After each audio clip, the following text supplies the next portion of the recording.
if you are not muted, please do so until it's your turn to speak, or if you want to ask a question during the Q&A. So today's webinar is dedicated to geophysical application of drones. Drones really appears to be a game changer in various fields of the industry. And of course, geophysical exploration is not really an exception. During the nodes acquisition webinar held in February this year, for example, some of you surely remember the fleet of autonomous underwater vehicles described by Fabio Moncini to speed up nodes acquisition, or the Monterey from PX Geo, presented by Chris Ellis. Acquisition projects, either land, marine, or airborne, are subject to really strong constraint. The balance between cost, time, and quality is often difficult to find. However, the development of drones offer new technology solutions to improve operational efficiency of acquisitions. In the realm of seismic acquisition with nodes, oil majors are strongly pushing towards solutions using as much as possible remotely operating crews, swarms of autonomous receivers, and when it's possible, autonomous sources as well. This trend was perfectly drawn by Ted Manning during the February webinar in his overview of BP's vision for sustainable seismic. The four speakers invited today: Alexey Dobrovolskiy, Pavel Golikov, Steven van der Veeke, and Nikolay Amelin will cover this time a good part of the data acquisition spectrum, with examples of drones application for land, marine, and airborne surveys. But before we officially start the technical part with the first talk, let us briefly mention, as usual, some key pieces of information about EEG and our local chapter.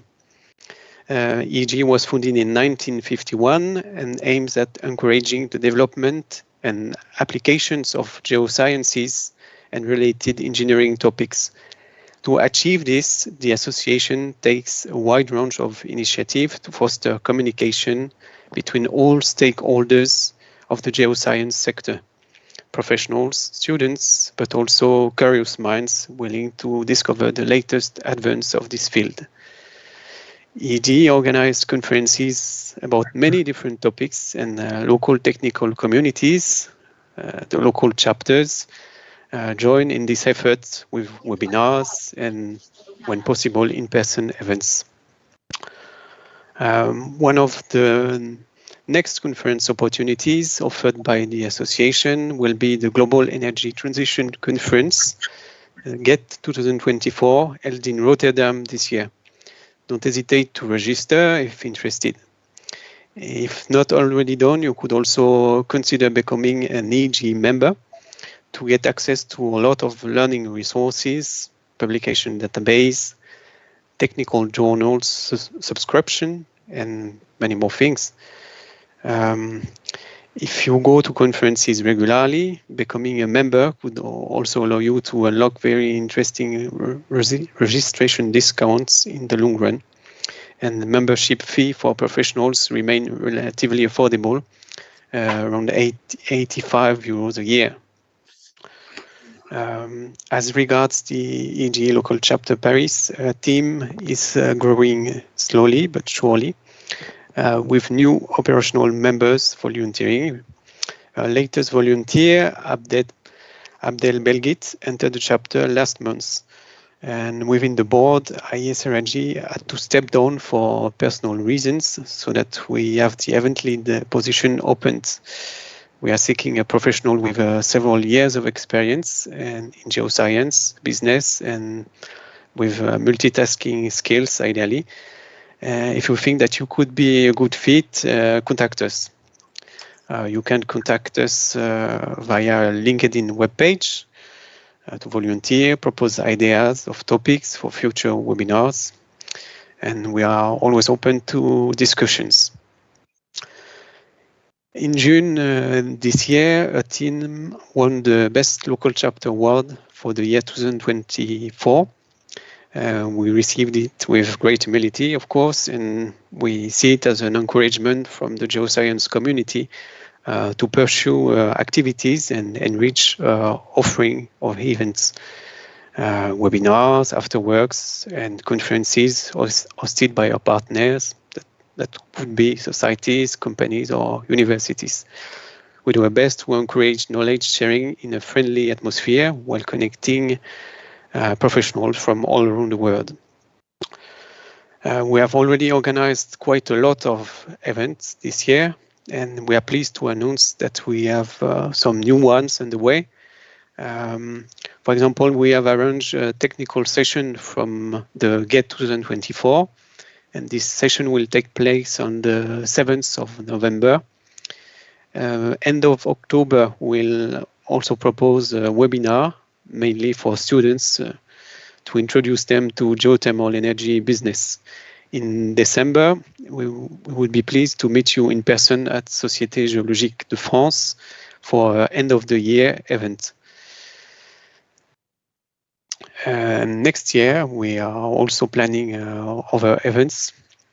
For example, the two mentioned here, one about applications for artificial intelligence, and another one about distributed acoustic sensors. So we'll tell you more about them soon. So after this intro, let's now briefly have a look at the agenda for today's webinar. We will start with the talk of Alexey, and each talk will be followed by a quick time for questions, around 5 minutes per talk. And at the end of the webinar, there will be more time allocated for discussion with the four speakers. So Alexey Dobrovolskiy, our first speaker, will present us methods to design test range for airborne geophysical sensors. He's the co-founder and CEO of SPH Engineering, a multi-product drones software company that provides as well UAV integration services. He has more than 20 years of experience in the software industry. He started his career as a software developer and later became a senior project manager and team leader, dealing with a wide range of software developments for many different industries, and is currently responsible for strategic management and development at SPH Engineering. And in addition to his duties as CEO, he continues to spend a lot of time in the field testing SPH solution in real life scenarios. So thanks a lot for accepting an invitation today, Alexey. If you are ready, the floor is yours. Feel free to share your slide and start. Thank you so much for introduction.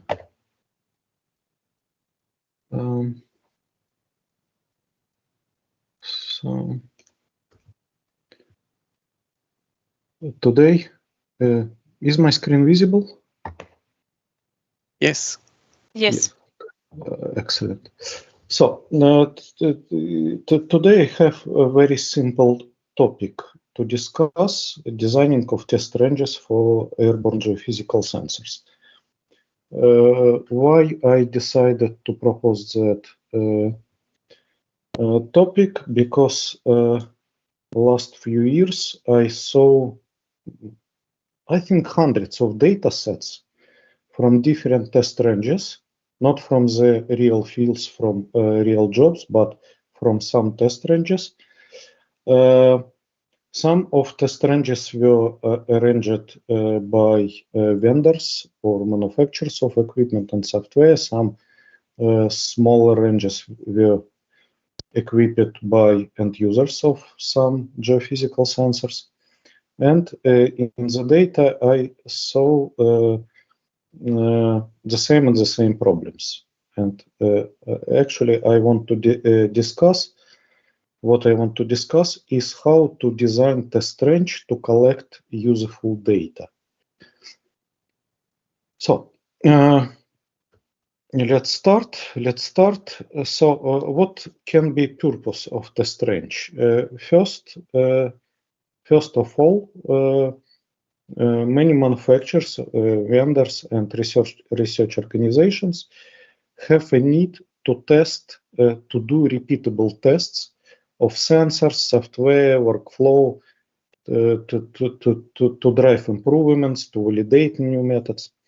And they can be also arranged by end users or customers of geophysical sensing equipment. And also, of course, such test ranges usually use it to provide trainings and demonstrations. I can divide test ranges into two big groups, permanent and temporary test ranges. Usually, permanent test ranges are operated by organizations or teams who need something permanent to do repeatable tests. And opposite, temporary test sites are often set up by end users or customers of such equipment just to learn and validate what they ordered or purchased or received. So temporary test ranges ranged by end users, usually not well designed, and they have in most cases they have some problems which in design which don't allow to collect useful data actually, or to achieve the aim of test range setup. So I will demonstrate the data from three permanent test ranges, and I will show a report from one temporary test range. So first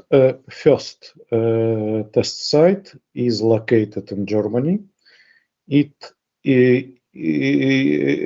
at the territory of Census office of the company called Census. They manufacture magnetometers. In past, they also manufactured electromagnetic impulse detectors.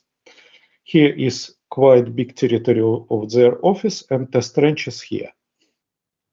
I hope that Google Map is visible. And even from the satellite, you can see at least one problem of that area. Trees close, and here is partially overlapping test area where some targets were placed underground. But it is one of the best test sites what I saw in my career. They have 50 ferrous targets, mostly UXO and metallic landmines, and some scrap metal. Advantages of that test site is that all targets are well documented. They have a list of all targets with their type, photo before installation or before placing on the ground, weight, exact location with centimeter level precision, and depth of installation. Also, in that area, natural soil was replaced by sandy mix, and we can treat the test site as almost controlled environment. And it exists for pretty long time, and Census and their partners and customers collected a lot of data, and when you do a new test, you can compare the data collected using the same type of sensor sometimes in the past, or you can collect data collected using different sensor. But you saw one of the problem is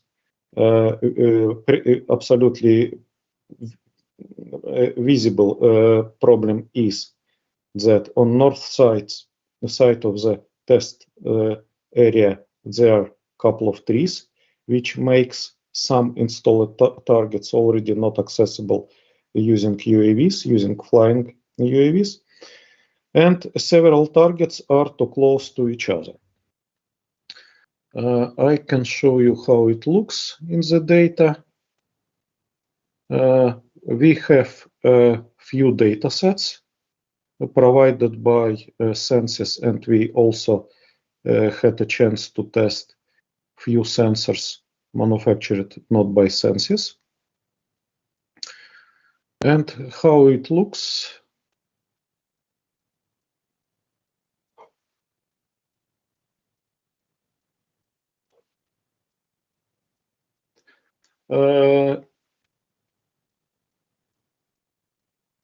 So we can see photos of every target and positions of every target on the map. And also we can overlay map with some gridded data. Here is data from Sensis McDroner 1 magnetometer. So one issue of that test range is that some targets are too close to each other, for example, here.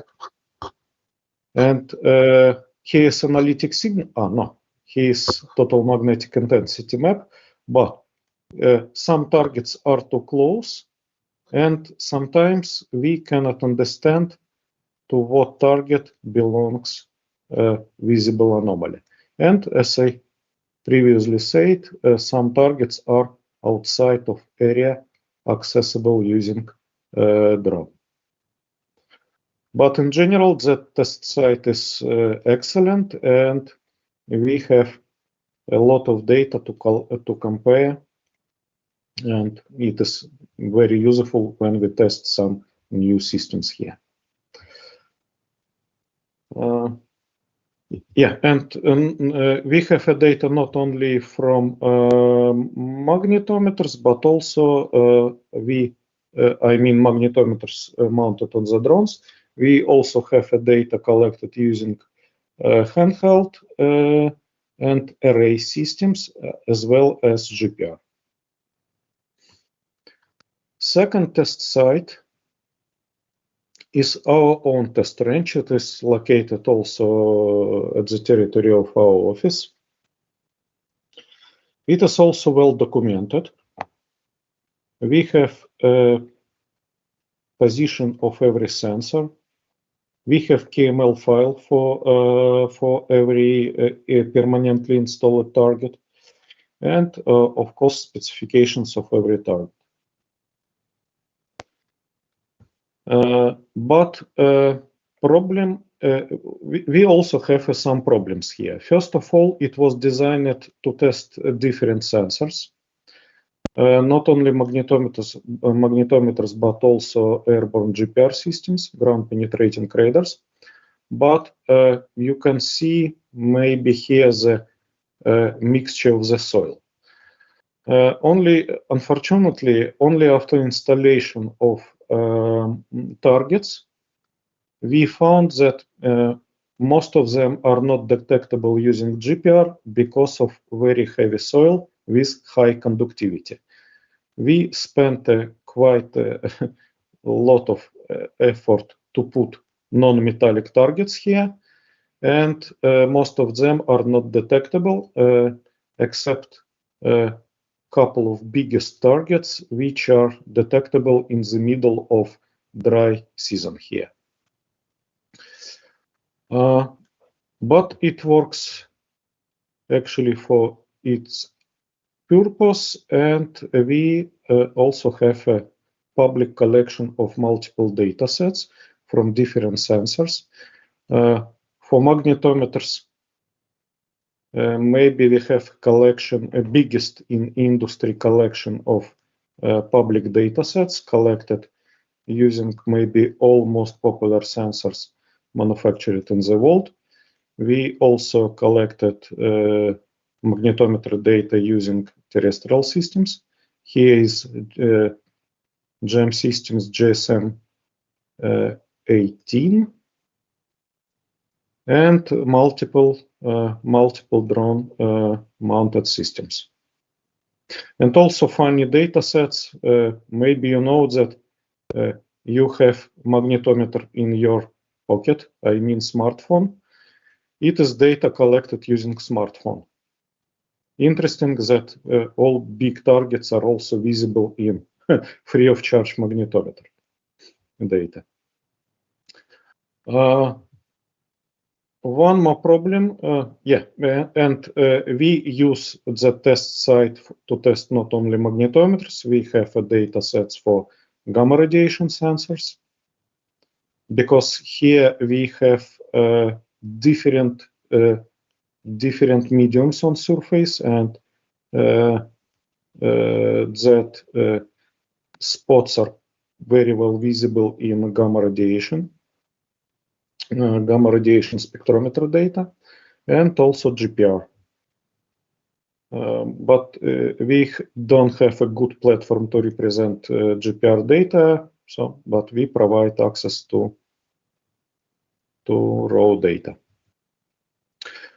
One of the problems in our test site, we tried, before installation of the targets, we tried to clean it. So we made a scan using airborne magnetometer, and we tried to remove all detected targets. But in reality, that work was not done in very accurate and systematic way. And in fact, we still have a lot of metallic scrap, and it is visible in magnetometer data, of course. Here. Yeah, and here is magnetic anomaly right on top of plastic barrel. Very interesting. But we decided not to remove all that metallic scrap, just to get repeatable data in our tests. We can see that metallic scrap is visible in all data sets. And last example of permanent test range, what I want to show, is arranged by an organization called Demining Research Community. Test site called Seeded Minefield, but most of the targets here are not mines, not landmines, but different UXO and similar items. Test site has one huge benefit. They have a lot of different targets. All targets are also well documented. They have a site dedicated to that test range, even with 3D models of the targets. And very good specification of test field and all targets. But it also has some drawbacks. First of all, they made a typical mistake for test ranges. They put too many targets in very limited space. And for example, in magnetometer data, magnetic anomalies from different targets are overlapping. Also, that test site has kind of problems with accessibility. It is quite far from nearest airports or the towns. And here is not reliable internet, I mean 4G or LTE coverage.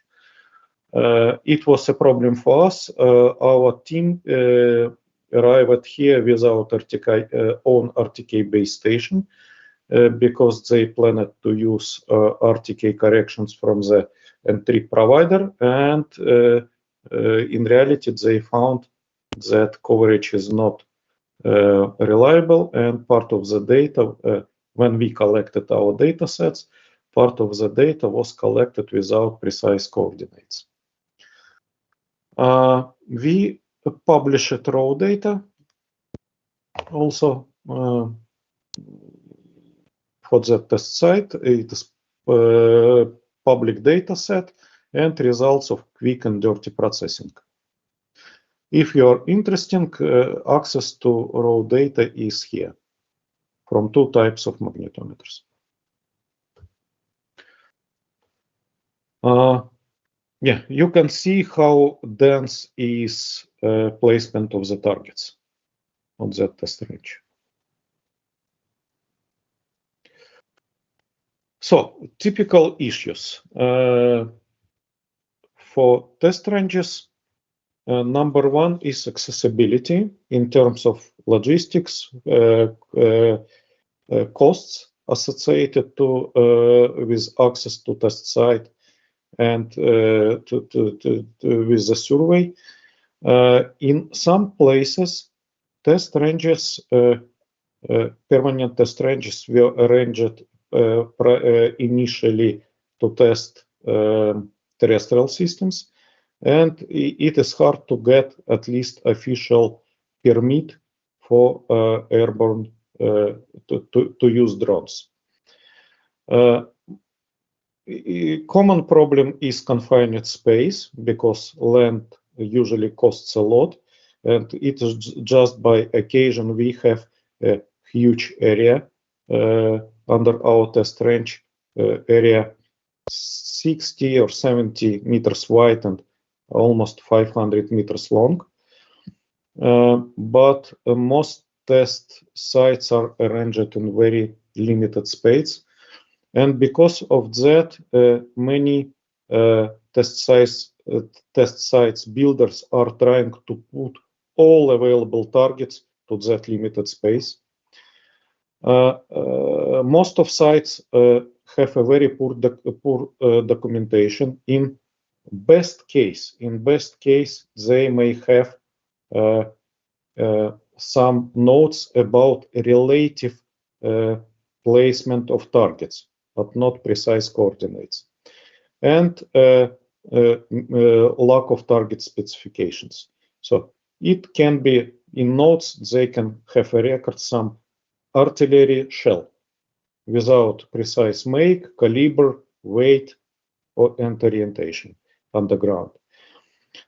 In many cases, we saw that targets were put underground before prior checking for the metallic scrap, for example. And sometimes builders or designers of test sites are extremely optimistic, or they trust too much to the premises, to the claims of sensors vendors. They can place, for example, some metallic items which with the weight, say, 50 or 100 grams to the depth of 1 meter, and they spent a huge amount of time in the useless attempts to detect that target. So targets often are not detectable. We also did the same mistake, placing plastic targets in soil with very high conductivity. So our targets, plastic targets, are not detectable using GPR, for example. And in many cases, we saw in the data electromagnetic noises from external sources. And after investigation, we saw that a field, for example, is close to power line or a railroad. So, recommendations, how to build a good or ideal test site. Actually, our recommendations are inverted typical issues. First group of recommendations is how to plan targets placement. So first of all, targets must be detectable for sensors what you plan to use over test range. Depth of the targets should be inside of optimistic detection range for the targets. You can ask vendor and divide vendor's claims at least by safety factor 2, or you can find on internet some real test data for targets what you want to place. We have some recommendations, for example, for UXO. We have articles like this one.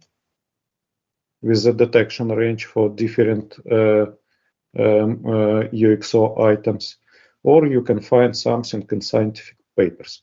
But don't be too optimistic, because you will spend time and money without any value.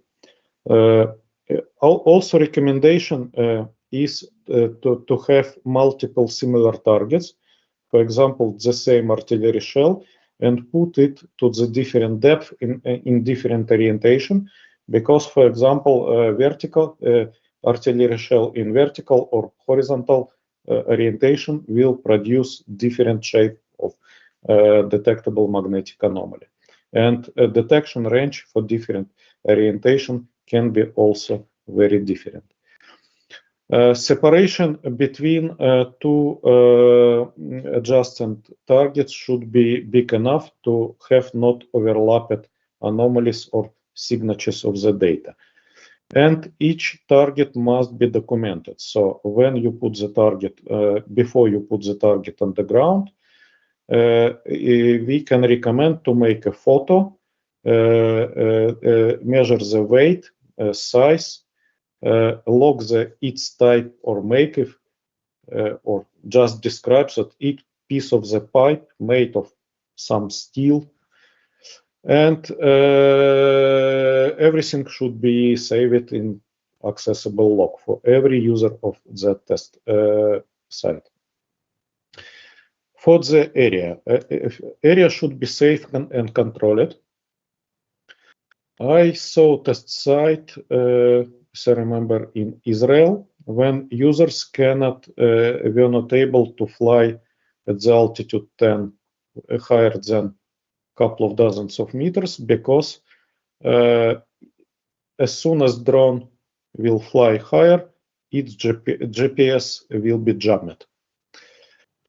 Test site should be easily accessible, and if it is permanent site, especially if it is planned that you will do a lot of repeatable surveys or multi-day surveys, you need to consider availability of internet access or mobile networks coverage, access to electricity, shelter, toilet, water, everything what you need for productive work in the field. Very important that area should be scanned using all sensors what are planned to be used over the test site, and all not wanted anomalies should be checked and cleared. Very often we see that test site or targets are buried too close to some obstacles, for example, to trees or to some fences. But in case if we are planning test site for the drones, we need to have quite large safety area around area where our targets will be placed on the ground. And it should be no sources of external electromagnetic fields in case if we plan to use sensors sensitive to such sources of the noises. One more problem is access to the targets, to the real targets. For example, here in Latvia, no one commercial company can have in possession examples of UXO, of real disarmed UXO. In theory, it is possible, but you should have some paper. Alexey, you have a few minutes left. So it's try to be quick. I remember. But I let you finish that way. Yeah. And in short, we cannot use real UXO items for our tests, and we have to use some magnetic analogs. So we found a scientific paper with a description of so-called ESO seeds. It's pieces of pipes which has the same magnetic properties as artillery shell of similar diameter. The same should be for GPR, the same or similar material and shape as your real targets. And here I have a link to the example of the data collected over temporary test range with such targets. That's all. I can answer your question. Thank you very much. Thank you very much, Alexey, for this great presentation. I would say you well presented the challenges that comes with test ranges and also presented how to overcome them. So I would take one question for now from our audience, and it is, could it be argued that having targets too close together outside EM interference and some areas of limited drone access are actually more realistic of conditions expected in the real world? It depends on what you want to check or test, actually. Over our test range, for example, we test sensors. Data what we collect here is a kind of peak performance of the sensors. If we pass our tests in such conditions, we and our customers are going to the real environment. But everything, it's just one of the stages of tests. Of course, what we collected here, what our sensors are doing here, doesn't have any relations to the situations, I don't know, close to the front line in Israel or Ukraine.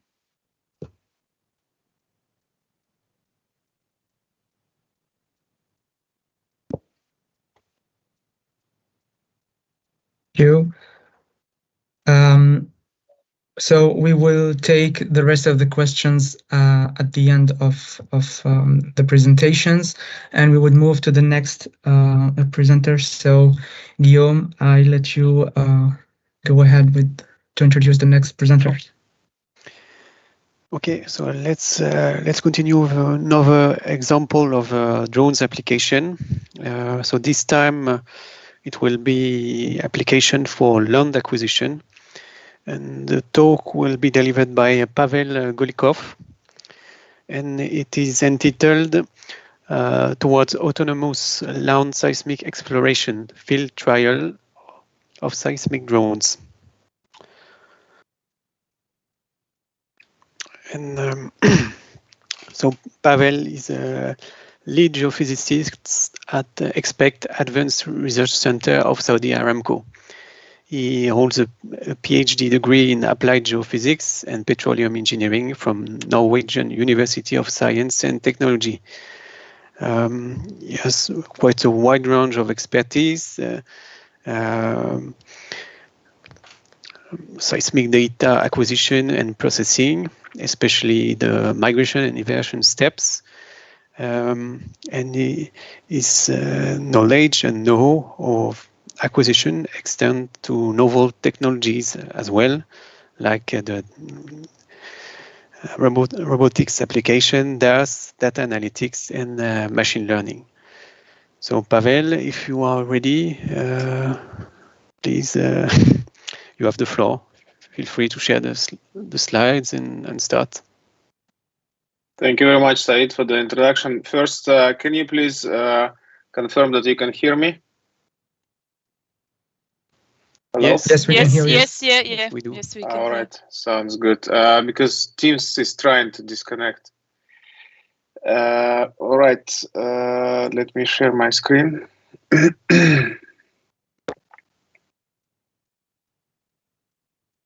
I think, Guillaume, you need to unshare your screen. Okay, give a try. Yeah, just a moment.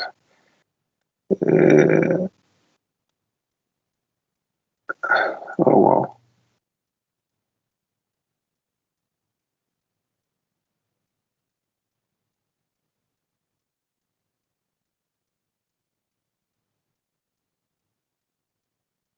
I just did it, and now it does not allow me.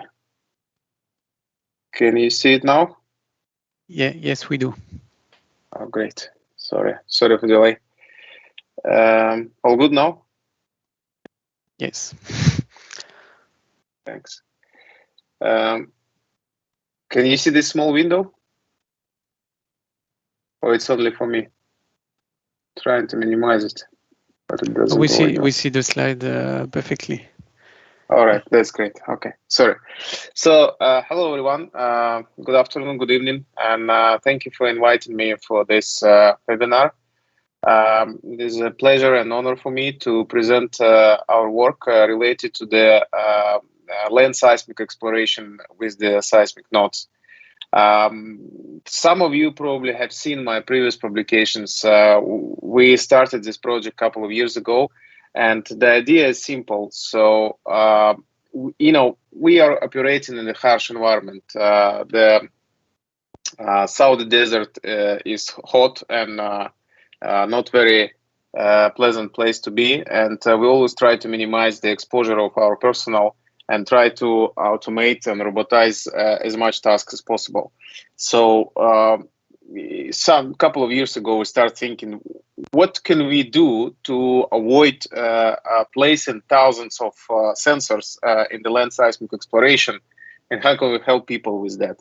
And we decided to go all the way towards the full automatization and design the drone that is actually equipped with the seismic sensor. It is not carrying it and dropping like Medusa, for example, from the previous tests. It is actually the flying geophone, more specifically three-component geophone, X, Y, and Z. The drone looks like this. The current prototype is pretty large, and we are almost finalized the design of the next prototype that is around the size of the Mavic 3, if you know this. All right, so the title of my talk is Towards Autonomous Land Seismic Exploration, and specifically I will be talking about field trial of our seismic drones. And here is the outline. So I'd like to start with a vision. How do we see that the fully autonomous land seismic exploration using different kind of drones, heterogeneous robotic systems?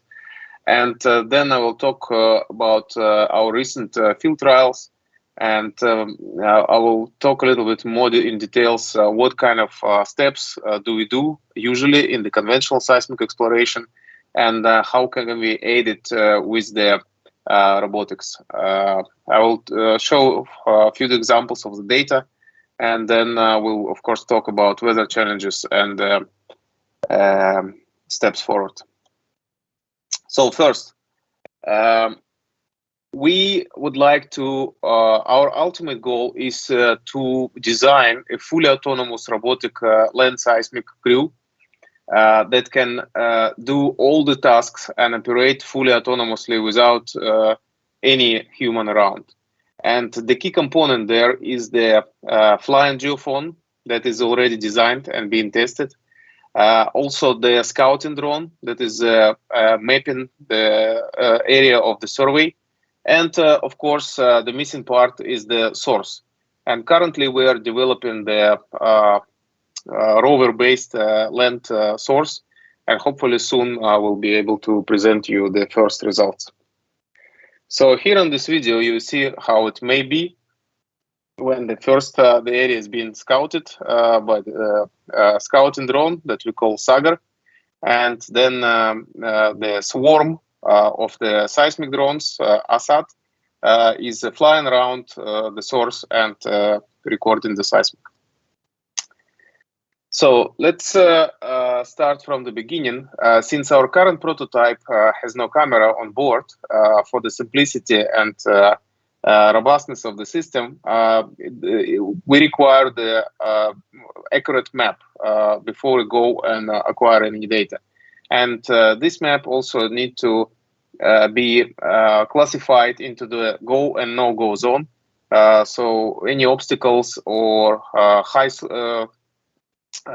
percentage slopes need to be marked, so the seismic drones will not go there.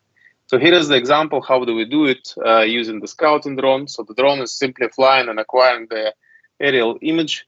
Then we process it and build orthomosaic image and digital elevation model. And then based on the slope filter with a certain threshold, we mark pre-designed survey area with the go and no-go zone. So that's what we did in our field trial. And because at that moment, we didn't have conventional drone, Mavic or Matrix or whatever, we just decided to quickly Frankenstein our seismic drone and just remove the heavy seismic equipment from it and put the light action camera. And it just did work just fine. So here you see to the left is the drone, and to the right is the map of the survey, where you see the blue points are the survey points of the receivers, and the red points are the vibro-size points, and then the color lines are the line for the scouting drone. And here is the actual trajectory, so you see that the flight mission was executed pretty well. And here is the comparison of the data with the satellite imagery. So you can see that on the satellite images, the area is visible, but not to details. And the DEM, of course, is very, very inaccurate at this scale. So after we perform flying with the drone and build our data, we have all the details we need, and we're ready to build our acquisition map on top of this. So here I'd like to draw your attention on this spot that is actually within our survey area. And so based on this criteria, we had to skip for one recording point. So now to the seismic acquisition, because it was our first kind of full-scale swarm test, we decided not to go not to go for very ambitious goals, and simply perform trace-to-trace comparison with the conventional recording system. So we ran 4 different tests where we tested different kind of acquisition scenarios and the swarm communication and performance around the seismic crew. So you see the descriptions of the tests on the screen. And instead of talking a lot about different tests, I'd like to show you this video. Hopefully you see it smoothly on your screens. So what you see here is the swarm of 16 seismic drones flying in the desert. So in front of them is the vibro-size source. So they are performing the square formation measurements, and after recording at one position, drones are moving to the next one autonomously according to the flight program, and record the next position. You see a couple of vehicles around. One vehicle was equipped for the mobile kind of control center that had a radio and operator with a laptop. And you see on the video my colleague with the remote. He's not controlling any of the drones. This is just safety requirements in our company. So somebody needs to be there all the time with the finger on the kill switch. And so the video was actually recorded by our scouting drone on the same GoPro camera that we use for the aerial imagery construction. All right, so a few details of the tests. This is test number 1 when we recorded seismic data over the 3x3 array. That's a typical conventional array that we use in the field. And you see the drones are positioned next to the geophones, and the vibro size is just nearby. And here in the right lower corner, you see the comparison of the traces. And so the data recorded by the drones is very much comparable to the one recorded by geophone. which is great. Why I'm stressing this? Because the seismic node inside drone is actually built by us. All the electronics was built from scratch. We do not use any commercial node. That's why we needed to verify that we actually measuring the same as the conventional system. Another test, this is the same test that you've seen in the video when the formation of 16 was flying, following the wipe. And here you see on the lower part of the picture is the trajectories, how the path was planned by the software. And this is the red spot is exactly that place that I mentioned during the scouting. It was automatically marked as the no-go zone, and that's why it was skipped by the drones. A little bit about performance. So here below, you see the diagram of the different communication tasks for the drones. Different stages are color-coded. For example, red is the data recording, and magenta is the flight. So it is essential that all the drones land and start recording data at exactly the same time when it is being vibrated. So the communication between every member of the swarm and the wipe is essential, and it was done through our software.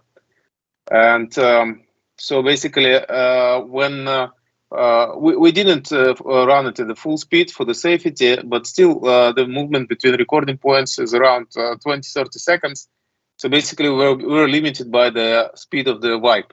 And that's for the first time probably in the seismic industry, because productivity is always delayed by the receiver relocation.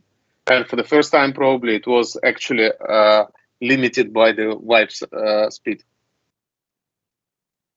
And just a couple of examples of the data. So here to the left you see the data recorded by the drones, and to the right the data recorded by the geophones. And of course you should remember that the geophones were properly coupled in advance. So basically they were placed in the sand and put the weight on top of them.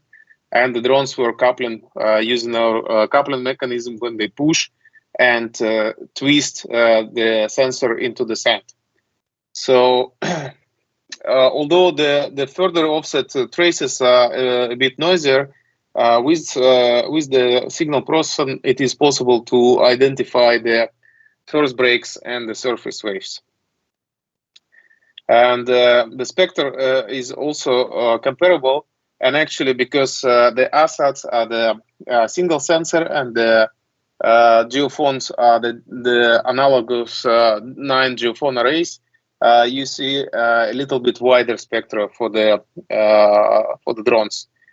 Which is better for the further steps of the processing. So I must mention the weather condition. So we've been conducting tests at the end of May, when it's pretty hot in Saudi Arabia. So you see here, it was one of the days it was 52 C outside in the shadow. Under the sun it was much hotter, although not very humid.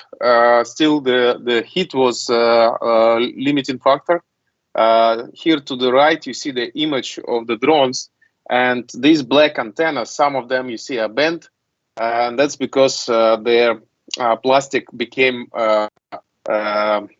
flexible in the heat.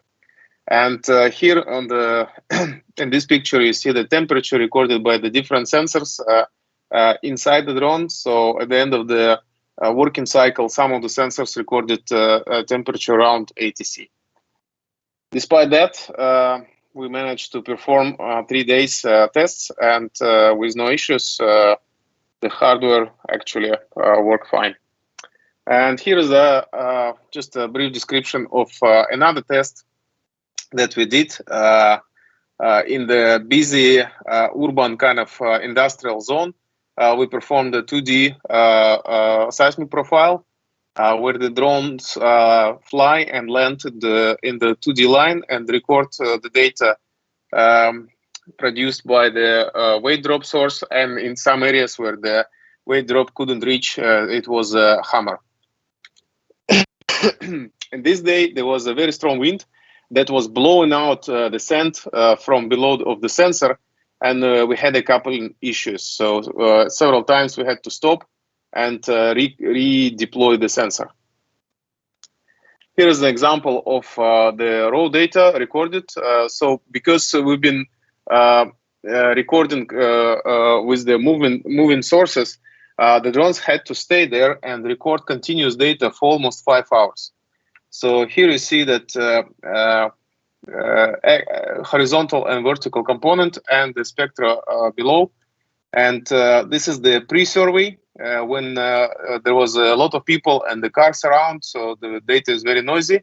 Then the survey started and it became quieter. And when the source was near to the drone, we see a good kind of signal. And then here is the couple of safety breaks that we had to do because of the heat. And you see that when the source was a little bit further, then the amplitude is much lower, as expected. So here on the spectrum, you see that the signal actually is a pretty narrow band with a central frequency around 30 Hertz.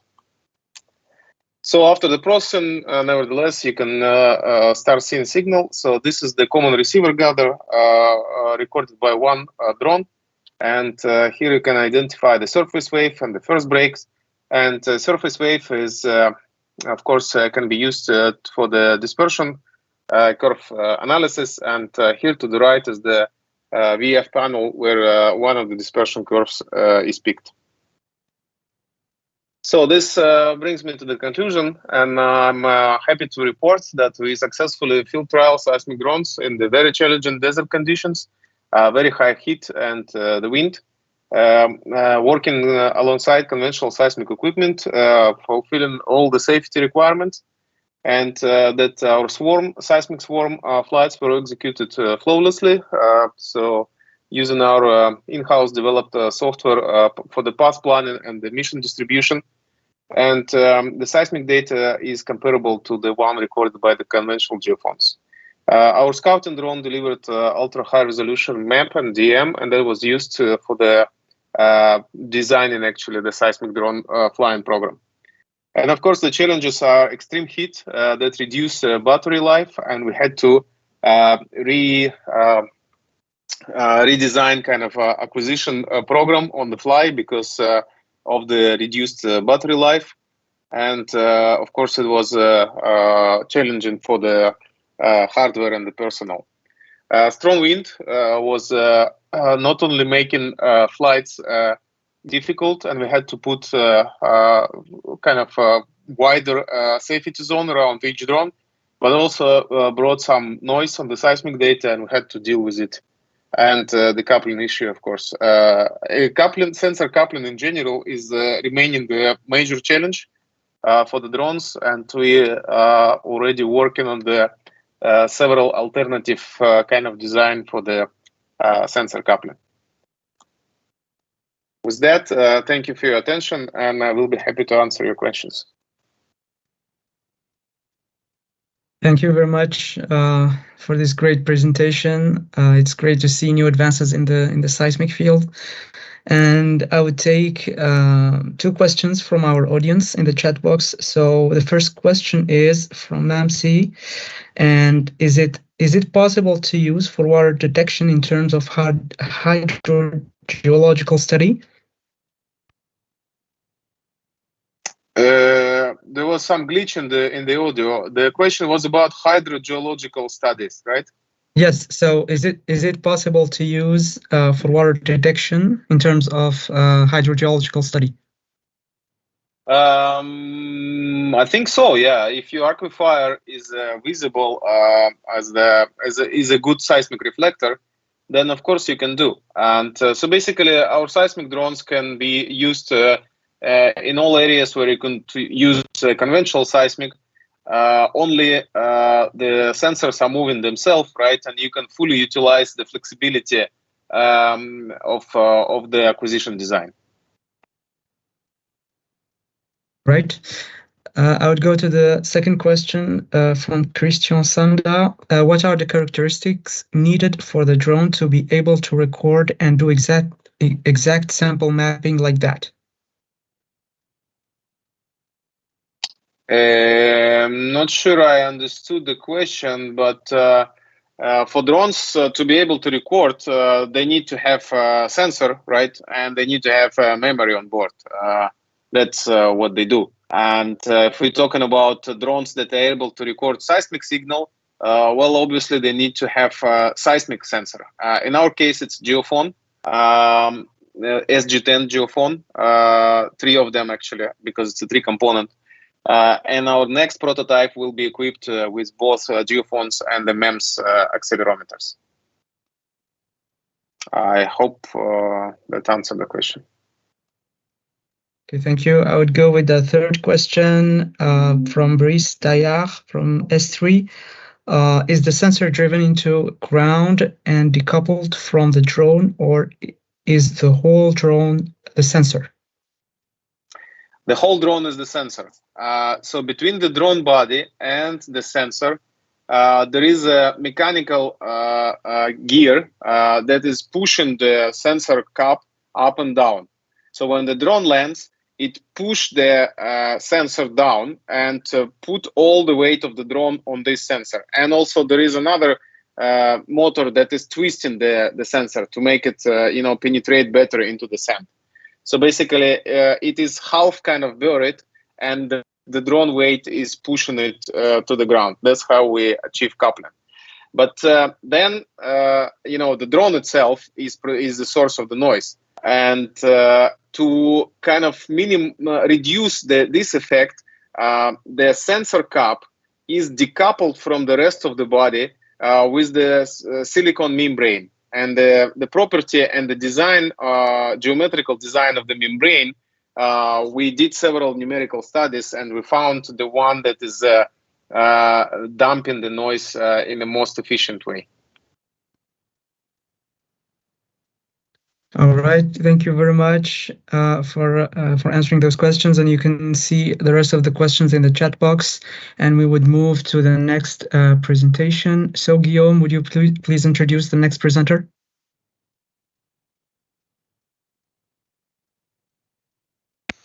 Yes. So first, thanks Pavel for this very nice overview of what the future of land acquisition could be. And it's now time to move on to another talk from Steven van der Veeke. This talk is entitled Guidelines for Drone-borne Radio Element Mapping, Best Practice for Characterizing Remediation Location. Steven van der Veeke holds a master degree in applied physics from the University of Groningen, together with a PhD in the field of nuclear geophysics. He's currently managing director at Medusa Radiometrics, and he's really an expert in gamma ray detectors and spectrometry, UAV-borne radiometrics for geophysical application as well. Steven, thanks for accepting our invitation. If you are ready, please share your slide and start your talk. Well, thank you very much. So can you confirm that you see my slides and that you hear me talk? Yes, we see your slides perfectly. Okay, great, perfect. Well, welcome at my presentation. The topic of this session is the guidelines for drone-borne radio element mapping.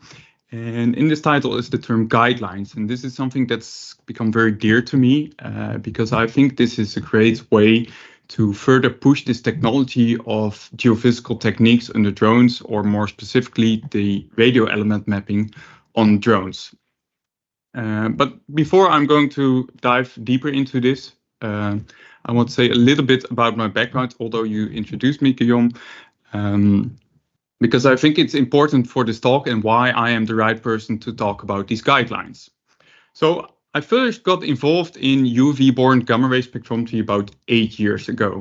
I was at the right time, at the right place, because drones were just becoming available that could carry these heavy payloads of these heavy gamma ray sensors. Drones were affordable and we could strap those two together. And this was at the time that I started working at Medusa Radiometrics, a company that manufactures these gamma ray sensors. So I was involved in developing these gamma ray sensors that could be put under these drones. And I did this while doing a PhD at the university. And most of these 8 years I spent on this PhD, and this resulted in this book that I shown on the slide, which is called UAV-borne radio element mapping. And in the final chapter of this thesis, I've proposed a chapter with the title Guidelines for UAV-borne radio element mapping, because I think it's important to have something of a guidelines that propose how to do effective surveys. So over these past 8 years, I made two observations. Well, the first of it is that the future of near-surface geophysics, or geophysics in general, contains drones. Drones are now readily available, they are affordable, they have heavy payloads.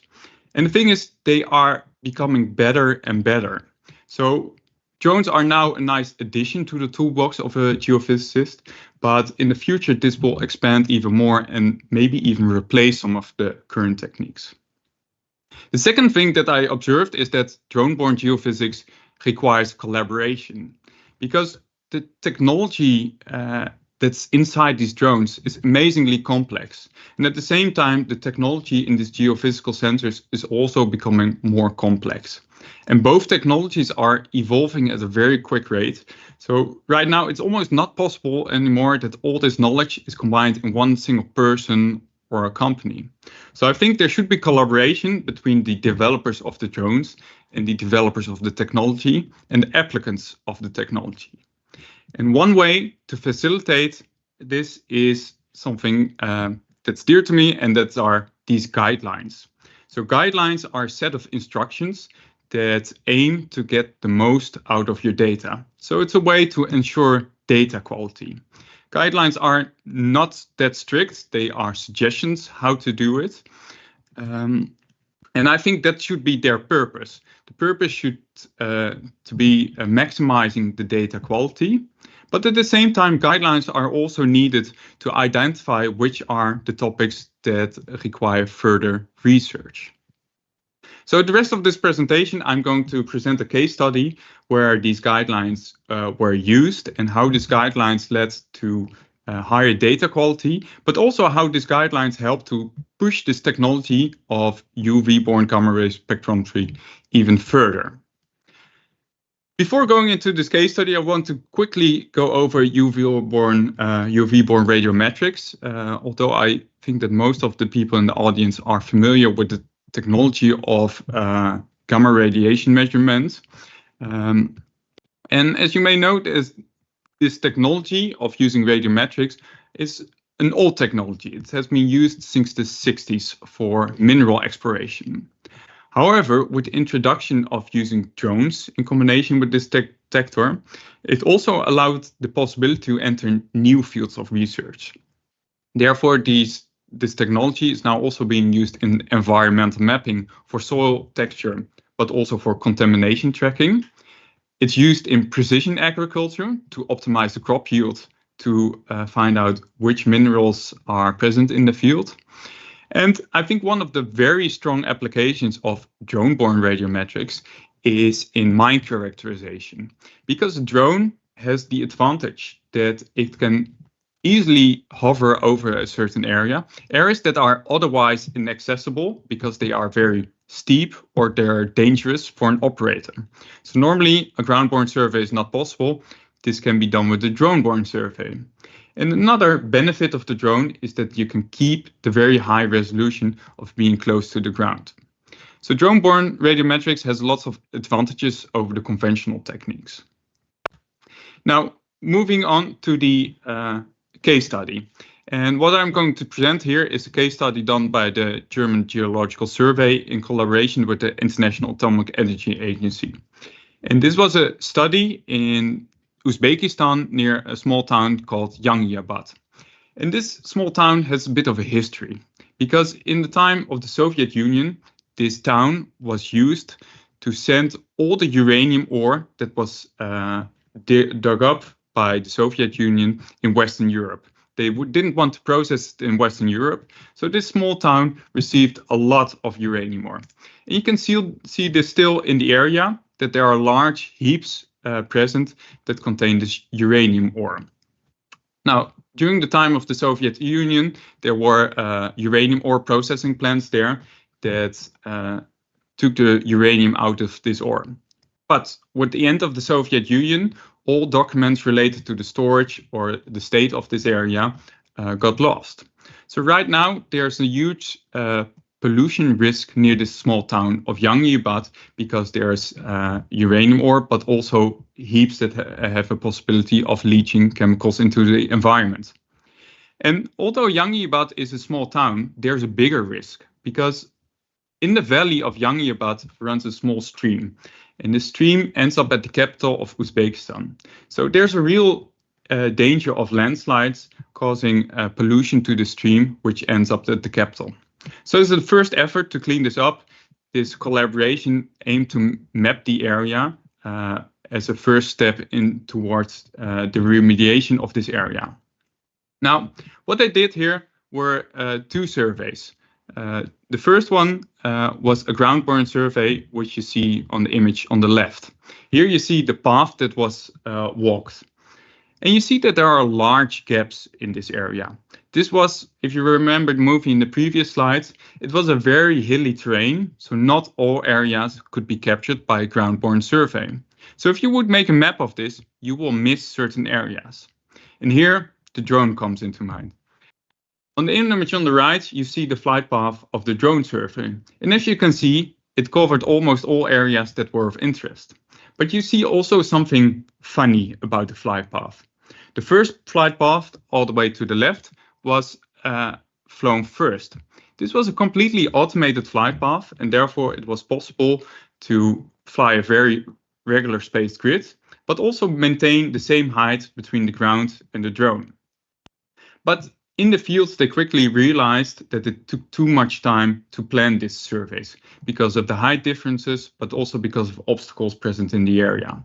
Therefore, they chose to finalize the survey within the given time to fly the rest of the survey in manual mode. And although they still were able to cover all the area, they weren't able to maintain the same distance between the ground and the drone. And if there's one thing you should know about UV-borne radiometrics, it's the concept of the footprint.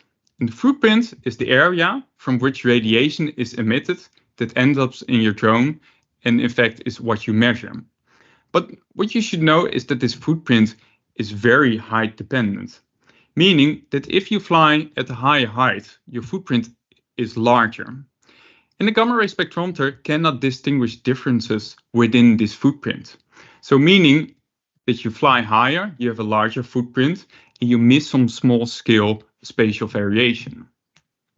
And this becomes even more problematic if you have a single survey where you fly at different heights, because you are mixing different footprints, and different heights will result in different maps, and this may lead to different interpretations if you are not aware of this effect. Now, the people who did this study, they were very much aware of the guidelines, and these guidelines describe this effect. So they knew this. And they still in the field made the decision to continue flying in manual mode because collecting information was more important than collecting the best information possible. And in fact, in this particular study, this was actually a success story because they also collected ground-borne data and airborne data for which they precisely recorded the height. They were able to generate a method how to upscale this data flown at several different heights to the same height. And I think this is a good example of development that should be implemented into the guidelines. So at one of the first slides, I talked about collaboration that is needed for the guidelines. So on one end, what we need for these guidelines is science. We need to have a conceptual understanding and proven methods how to interpret the data and how to get the most of it. But at the same time, we also need something in the form of technology. because this problem was identified in the field. It was problematic to fly at a constant height. Now, in the meantime, in between these measurements and the current day, the technology has also developed. And because this is a large problem for gamma ray surveys, but also for other geophysical techniques, something has been developed called true terrain following. And this is the possibility of a drone to follow the terrain that is flying over. And with this, it's even possible to fly as low as 1 meter. So this study was actually a good example of identifying what conceptual challenges that are still need to be resolved for an effective data acquisition, but also to identify what technology was needed. Now, the guidelines is something that should be carried by the community. There's no single person that can establish the guidelines and keep these guidelines. And this need for guidelines has been recognized by several other people that are working in the field. And therefore, the Inter-Society Committee on Guidelines for Drone Geophysics has been formed. This is a committee that tasks itself with developing guidelines, not only for radiometrics, which I explained in this presentation, but for all geophysical techniques that can be used under a drone. This includes magnetics, EM, ground penetrating radar, but also the safety aspect of it. And this committee consists of people working in the industry, but also researchers. And they have the goal to develop these guidelines for all geophysical tools that can be used in a drone. But we live in a time where a lot of developments are taking place around these drones and also the geophysical techniques under these drones. So these guidelines should not be a static document. They should be continuously updated. And therefore, I'm going to finish this presentation with a call to action, because if you are now in the audience of this webinar, this means that you have some interest in using one of the geophysical techniques on drones, or maybe that you are already using one of these techniques. Therefore, I would like to emphasize that it's very important that you as a user are using these guidelines, because the guidelines are only worth something if they are actually used. There are a group of people used in the field that worked hard on these guidelines and tried to ensure that the data quality of UV-borne measurements is maximized. But this only has effect if the users in the fields are actually using these guidelines. And the second thing I would urge you to do is to, if you are using it and you're using it in the field and you're encountering new situations or new challenges, is that you try to contribute to this. So to reach out to this committee so that your experiences of geophysical measurements with using drones are trickling through into the guidelines, and they are continuously updated and improved so that future users will also benefit from this. And with this call to action, I would like to end my presentation, and I think there's still some time for some questions.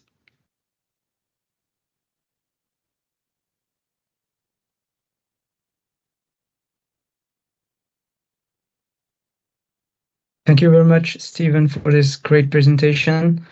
And thank you for presenting those guidelines. So encourage everyone to be involved and to contribute as much as they can if they are in the field of geophysics, or if they're using drones to acquire geophysics. So I have a question for you, Stephen, and in acquiring radiometric data using drones, do you know any real case studies that where we have compared like data between ground-based or airborne-based radiometric data with drone-based, and does it follow the same procedures in the processing? Any comments about it? Well, thank you very much for this question, because it almost looks like you've read my PhD and you're asking a question about this, because this was one of the first questions that we had ourselves when using drones, because this technique has been around for a long time. There are lots of methods for airborne processing, but also ground-borne processing. The first question was, are drones really different? Well, the conclusion is they are different. There are some processing methods that were developed for the airborne radiometrics that need to be slightly adapted for drones to work. But in the end, they are also very similar. So what we have done, we did a ground-borne study and compared this with an airborne study. And this effect of the footprint that I talked about, this is something that you really see. And this means that the footprint increases with measurement height. And what we saw is that you lose some spatial resolution when you move at greater heights. And this is a physical process. So this means that if you are doing a radiometric survey, you have to think about what spatial resolution you actually want to acquire and set the height to match the spatial resolution. And for further information, I refer to my PhD thesis. This has this outlined in much more detail. That's great. Thank you very much. We might have another question from John Carlos. So he said, Stephen, as precision agriculture advances and incorporates more technology from other fields, such as geophysics, do you think agriculture will eventually employ more gamma-ray UAV surveys than geological or mining surveys? Yes, I've seen that there's a big potential for using gamma-ray sensors in the precision agriculture, because I really think it can add value to get more information and knowledge about the fields that the farms are using. And at the same time, I also see that the market for agriculture is very large, and there are large parties involved that have the knowledge to implement these kinds of data processing. So yes, I think there's a future in there. But I think one of the challenges that we are now overcoming is to implement something that's called automated data analysis. Because I think in the field of mining and geology, there's much more and a much deeper understanding on how these geophysical techniques work. And this knowledge is not available in the agricultural sector. So if we can make a sensor that can do all these data steps and data processing steps automatically, I think there's a real potential.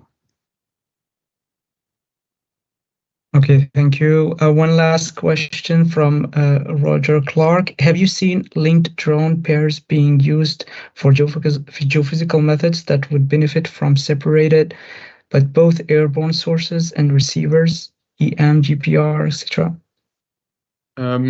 Yeah, well, I think the previous presentation is a very good example of a geophysical technique that incorporates multiple drones effectively. I must say that although I've been involved in this field for some time, the examples that I've seen are limited. Well, because there is a challenge in involving using multiple drones, but mainly because of not all techniques need several different drones. So there's not too much of a push towards using these drones. Okay. Okay, thank you. So thank you very much. And we would move to the next presentation. So Guillaume, would you please introduce the next presenter? Yeah. Okay, so for the last part of this webinar, we'll dive in marine acquisition world with a talk from Nikolay Amelin. So the talk is entitled Comparison of Marine Seismic Data Acquisition Methods, Autonomous Marine Drone versus Conventional Ocean Bottom Seismic Nodes. Nikolay Amelin is the founder and CEO of GWL Group, a pioneering seismic technology company created in 2011. He has an educational background in geoscience and a strong professional focus on offshore exploration. He has more than 20 years of experience in the marine seismic industry, an experience gain in various geophysical companies. He currently oversees strategic management, product development, and maintains relationship with key clients for the GWL Group. A bit like Alexey, he strongly believes in hands-on approaches. So GWL solutions are tested in real-world conditions to ensure the reliability and effectiveness. Nikolay, if you're ready to start, go ahead. Oh yes, yeah. Thank you very much for the introduction and for this brilliant opportunity to share our development. Start sharing my screen. And please let me know if you have it. Yeah. So. Yes. Yeah. Good. So by this presentation, I will talk about marine drones, and they stay somewhere in between of drones and autonomous marine vessels. So in this presentation, I will shed some light on existing marine seismic exploration technology. Then I will explain what are the marine seismic drones we are working on. I'll show field trial result we done recently to show the controllability, station keeping, self-deployment and recovery. And I'll conclude with benefits of marine autonomous recorders over the stationary ocean bottom nodes. The basic idea of marine seismic is to distribute as many as practically possible of seismic sensors to collect data spatial media response. Units should be placed at broad variety of distances from seismic source as well as broad azimuth distribution. Two ways to deploy the sensors. One is the nodes on a rope. It's a string of sensors connected with a rope and placed on the ground for shallow water areas. Just to realize that it requires hundreds of kilometers of road to be deployed. For the deep water application, it's even more complicated. To place each sensor individually, they use ROV, underwater robots, to place and afterwards collect the units. It's slow and it's extremely expensive to such device to utilize. And, it takes time to deploy that many units before they start in seismic operation and to retrieve them after the seismic project. Sensor is physically contact with the sea bottom, but the ground could be carry biological constructions like coral banks or artificial facilities like underwater infrastructure around the platforms. And it's always complicated to deploy sensors in such areas. Some places have a restriction for grounding equipment, and some even prohibit to enter for any deployment vessels. To have it with having that in mind, we start to think how we can look at the marine seismic data collecting using underwater, using robots, using drones.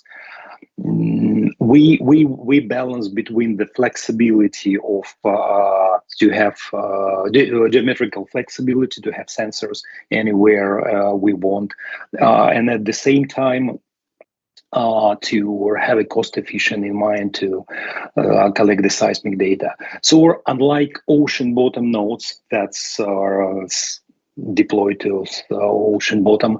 We keep seismic sensors at sea surface. They always stay at the sea surface and record the data from there.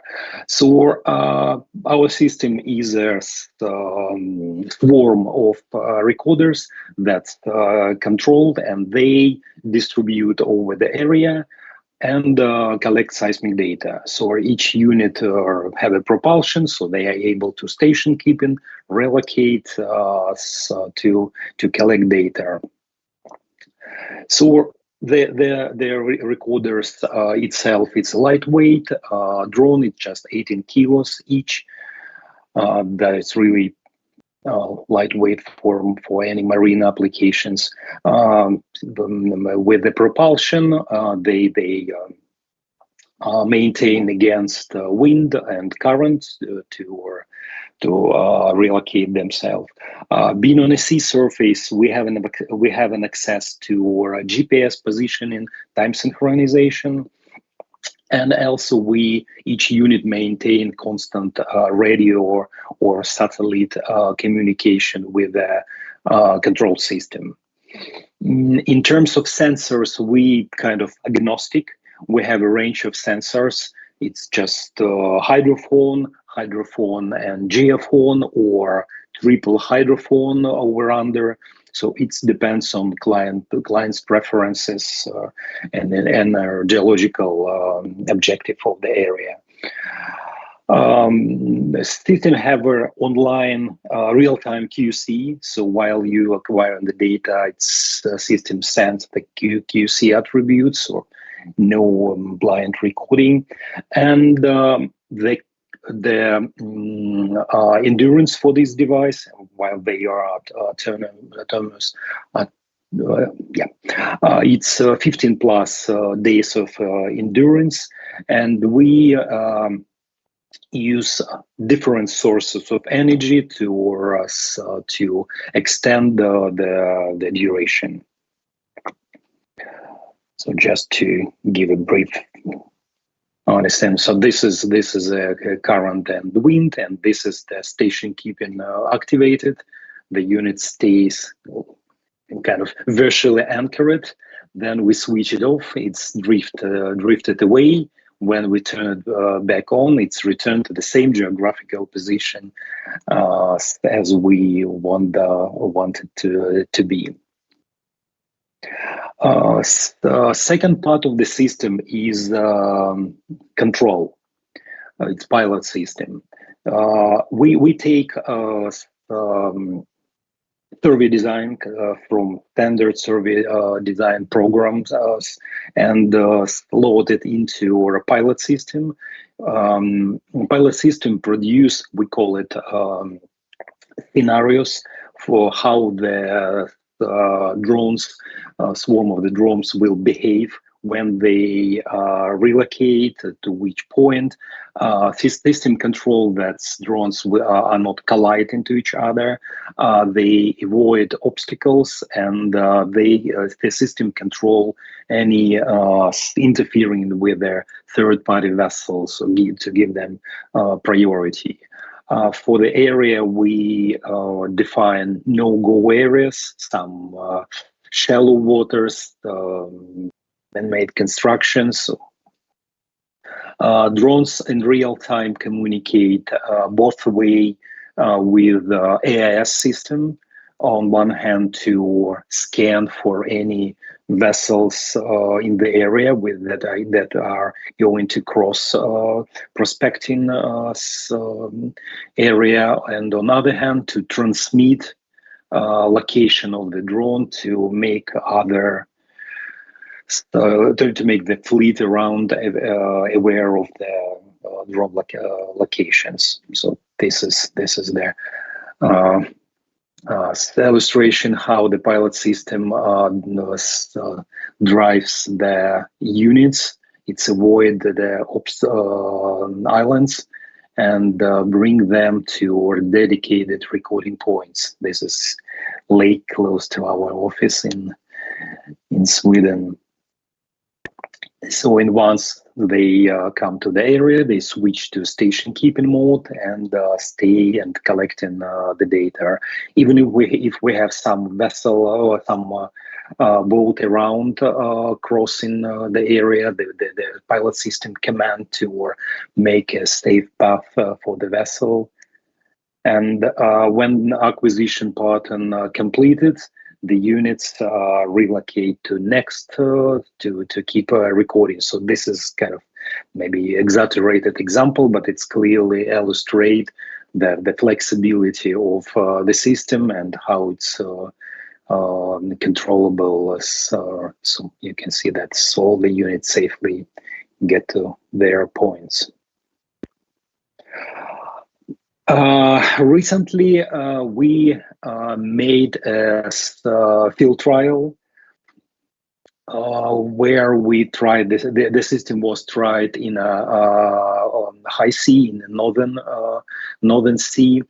So we was able to see how the units behaves in withstand the oceanic waves, oceanic currents. And try the deployment and recovery procedures on board of the marine vessel. So initially we test a few aspects of the controllability. First of all, is ability to stay along a dedicated path. Because if we work in obstructed area, we have to be sure that even the side currents doesn't drift the units away from the trajectory. So, and we saw that units goes back and forth along the same line with no deviation, even with a 0.3 side current. So we intentionally put one unit in free drift to be sure that it's the direction and speed of the current. Second test was for maintain speed. Again, for the such small units to be in the middle of ocean, it's challenging to control its ground speed and not to be affected by tide forces. And we see that units follows the target speed. If it's even if it's one node, it jumps to the next point at the stated speed. So by this test, by this stage of the test, we are able to conclude that each unit are able to be at the certain place and at the certain time. So we could work concurrently with other vessels and with no risk to unpredictably collide, or with no risk to collide when unpredicted to collide.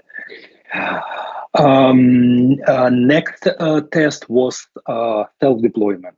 The beauty of the system is that no need to come to each point to drop the units. We just deploy them around the acquisition area, and the units self-deploy to stated recording points.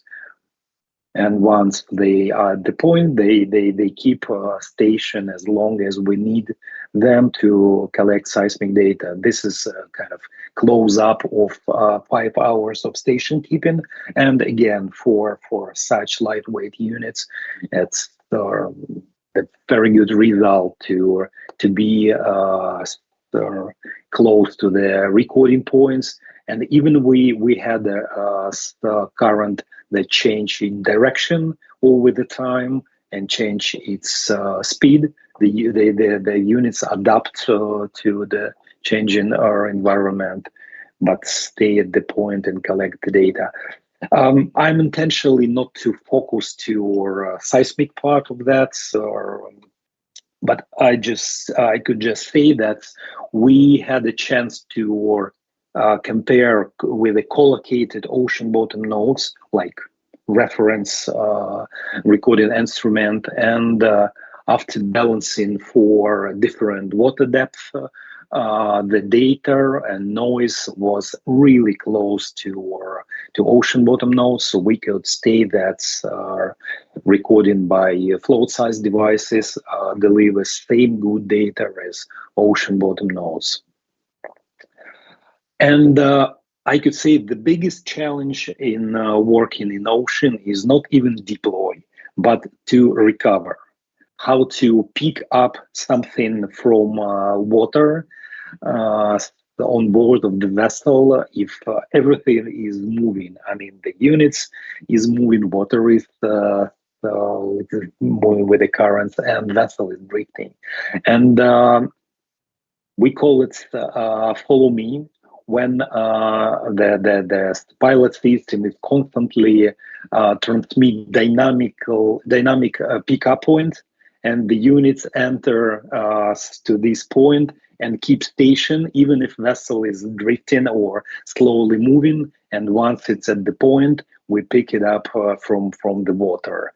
So we could say that we are able to kind of call for the devices to be retrieved. And we made thousands of deployment and retrieval with no units lost. So I could conclude that we observe that dynamic units with dynamic placement have several kind of advantages, and nowadays in marine seismic, the efficiency, it's a kind of red thread through all their development and clients' expectation, and I hope we are in that direction. So the system shows that effective deployment and recovery using this dynamic positioning. Then it's self-relocation, so no need to deploy units more than you are actively recording, and with every acquisition set, units relocate themselves, so you always have needed amount of units. Dynamically moved recorders allow to use geometry of acquisition that's normally unachievable for static recorders. Later, I'll show a couple of showcases, and definitely for such units, no need dedicated vessels like ROV control vessels or node on rope vessels, so we could use the way smaller vessels and vessels of opportunity everywhere. So it brings us to reduction of number of fleet involved, days of total days of vessel employment on the project, and that brings to CO2 emission decrease. So this is to illustrate the benefit of deployment system rolling out. So no need to deploy each unit each node individually. So we just deploy by 6 units from each side, and anti-collision system spread them, and units go to their recording points automatically. So the spread of deployment way broader than with the ocean bottom nodes. For retrieval, it's an opposite. Once we're done with acquisition, the units is called to make lines with a way denser distance between units than for acquisition, and then support vessel is picking up them one by one, away quicker than to come to each node individually. So it's drastically increase deployment and retrieval rate. I'll just show some applications. Some of them is concurrently with other recording instruments. Some of them where float size is individual. This is example where the streamer seismic is combined with float size. We deploy several lines together with the streamer operation and move them within a racetrack. So it allows to extend offsets to record a way longer data than streamer and drastically increase cross-line offset. That is, which is always a weak part of tower streamer operation. And using float size comparing with the OBN, we need way less amount of units. So for instance, to acquire the same hybrid data, we need just 150 float size units comparing with 2,600 OBN units to get the same illumination.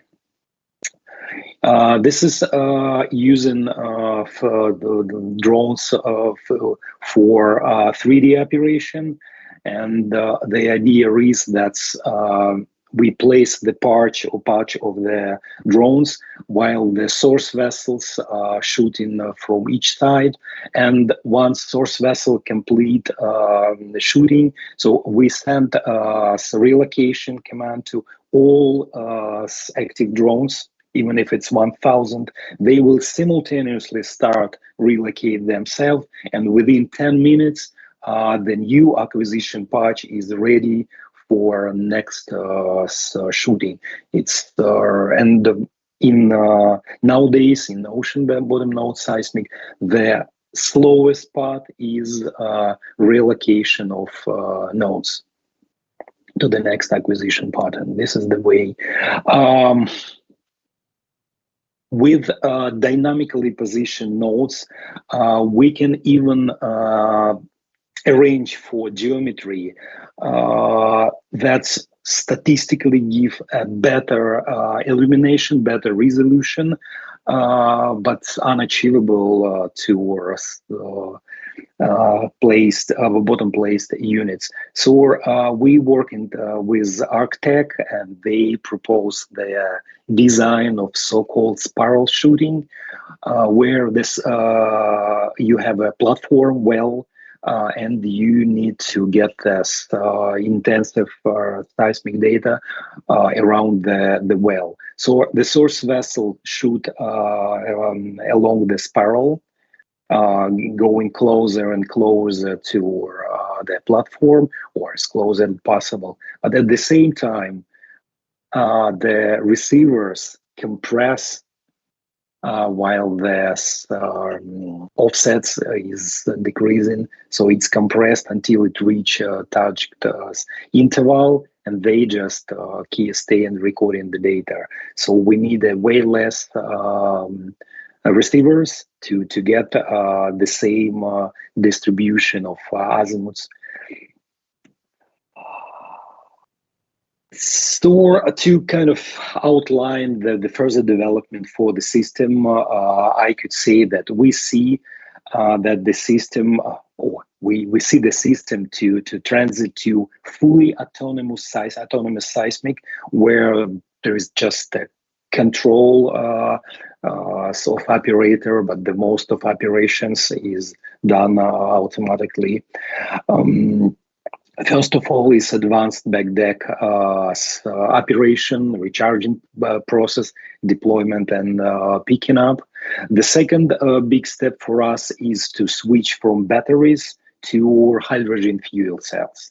Having an access to oxygen, I mean, being on the sea surface, we are able to use hydrogen as a fuel for the nodes, and hydrogen have two benefits. One is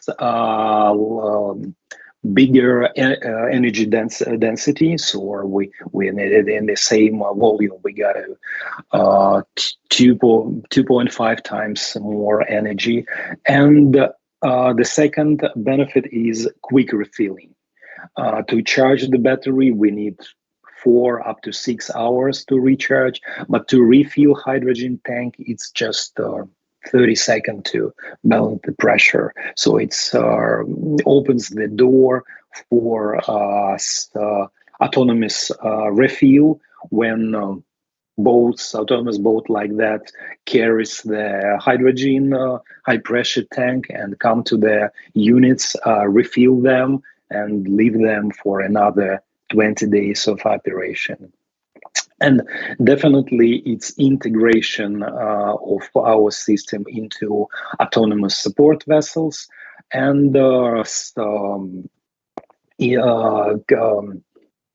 kind of building in support for autonomous source vessel when the source and receivers will act absolutely as autonomously to collect the data.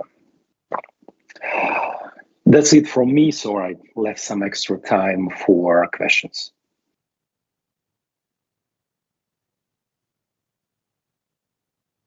Thank you very much, Nikolay, for this great presentation. And it's also very interesting to see how you can control the drones and how they can be placed systematically at the design that you have made.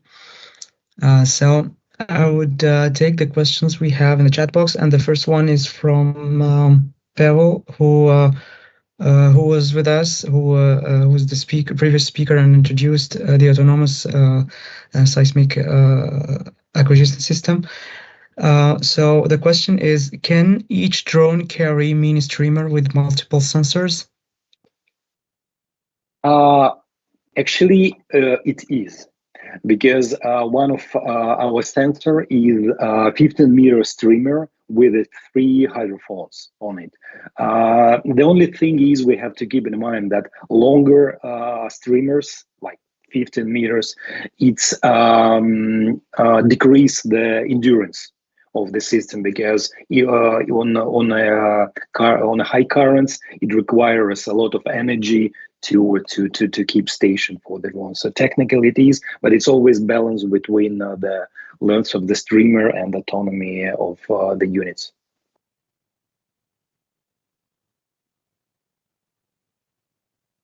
Okay, thank you, Pavel. I hope this answers your question. I would move to the next one. What seismic noise does the self-relocation motor produce? Do we have to or choose to pause the self-relocation for the actual few seconds time window of shooting? Noise on the thrusters. We dedicatedly make a test where we transit different speeds and record seismic signal noise or ambient noise, and we get this proven that there is literally no effect of from thrusters to a seismic bandwidth, frequency bandwidth, because the thrusters operates at higher frequency than seismic. So basically, all the noise is outside of seismic bandwidth. So we at the minimum speed we had 1.2 microbars, and at 1 node speed we have 2.2 microbars. It's way lower than the normal seismic tolerance. Okay. Sorry, I didn't get the second part of the question. Something about 2 milliseconds or something. So, do you have to or choose to pause the self-relocation for the actual few seconds time window of shooting? Do you have to pause it like for the self-relocation for the actual few seconds time window of shooting? So it's not even 2 seconds, because the receivers came to the point, and until the source vessel complete the full source line, usually it's like 2 hours up to 6 hours, depending on how long is source line. The units stay still, and when source vessel goes to circulation, during that the 20 minutes, all the units relocate to next recording point. So we keep them at the certain place to get the consistent seismic data during this acquisition, the sourcing. All right. Another question from Nick Moldovino. So he says P plus Z 3P. How the Z data is acquired? Well, yeah. So I get that there is no. I understand that there is no share waves in water media. The only thing is that with the geophone, we are able to record the polarity of upgoing and downgoing waves. So we record the pressure sensor, pressure hydrophone, and geophone data, and then we then we matched those data to find out polarity for the waves, and then deghost for better deghosting of the data. So it's nowadays it's pretty standard processing technique.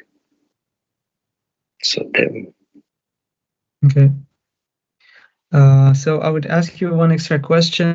So do you usually work in specific industries? Why do you have like specific industries where you deploy your equipment? So when we started developing the system, we definitely had oil and gas in mind, so exploration for hydrocarbons. But now we see way broader application. For instance, CCUS monitoring, carbon storages monitoring, where the control over the reservoirs is requires constantly reservoirs requires constantly to be monitored. So the float size have a very good geographical repeatability. So because the unit stays in certain geographical points and same, let's say, coupling with the water. So, or if you come to the point after half a year or 2 years, the recorders will be exactly at the same place when it was. So, for any monitoring purposes, it's really good way. And another application for us is wind farms. Because the units are able to operate in obstructed environment, like between the installations to record the data or monitor vibration. Okay.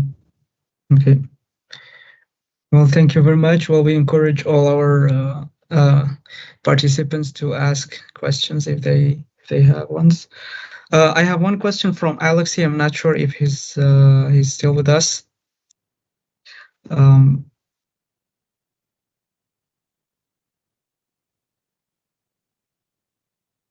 guess not. So, Pavel, I have a question for you, if you're here. Yes, I am. Yes, so I wanted to ask you about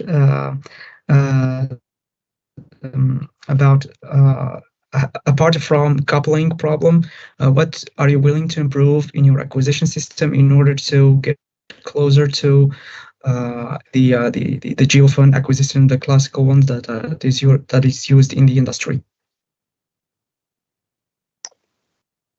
Well, there are so many aspects of that problem.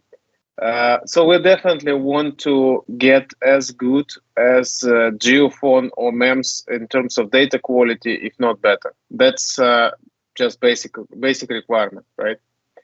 But then on top of that, once we reach that, we don't really want to repeat conventional acquisition system. That's actually impossible. Today, the cable system are hundreds of thousands of sensors.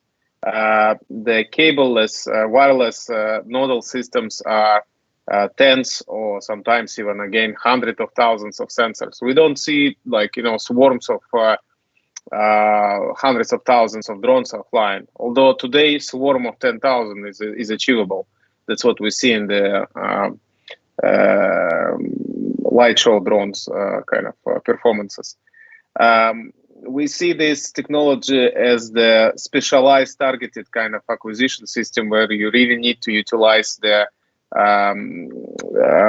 ability of drone to reach the hard remote areas such as the high dunes or closed confined spaces and so on. And coupling, yes, it's an issue. And then the last aspect is the battery life, which is the main kind of bottleneck for any drone acquisition applications. We are working on the tackling this problem on the two sides. Our next drone is going to be several times smaller and lighter than the current one, which of course will significantly increase the battery life. And also in collaboration with the King Abdulaziz Science and Technology University here in Saudi Arabia, we are working on the specialized battery that is has a higher energy density and specifically designed to work in the hot condition.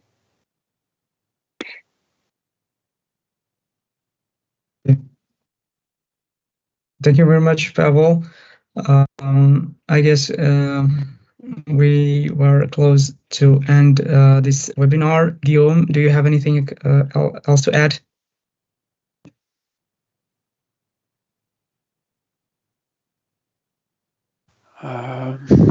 Yes.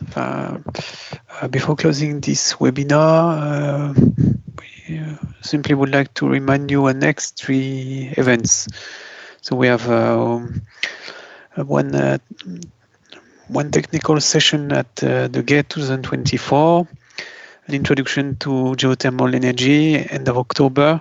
And for this one, the registration are opening soon. And for those living in the vicinity of Paris, we have a end of the year event at Société Géologique de France. So we'll open registration relatively soon as well. So stay tuned. Thanks all of you for the nice presentation first. Thanks to 4 speakers, and thanks to the audience for coming and asking questions. And if you have some questions that come to mind after this session, feel free to email the chapter, and we'll forward the question to the speakers. And yeah, we wish you all a very nice evening, and see you soon for one of our next events.